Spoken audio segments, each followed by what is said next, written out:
front of me is Black Shark Pad SE, and today I would like to show you how you can turn on and use voice typing.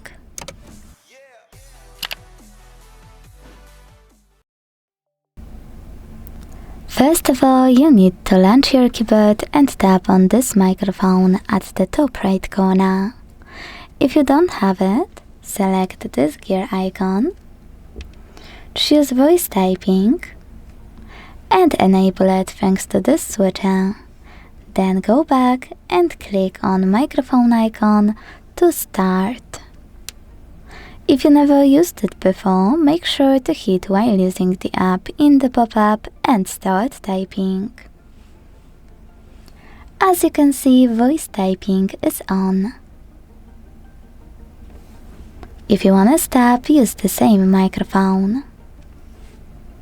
Thanks so much for watching. If you enjoyed this video, leave a like, comment and subscribe.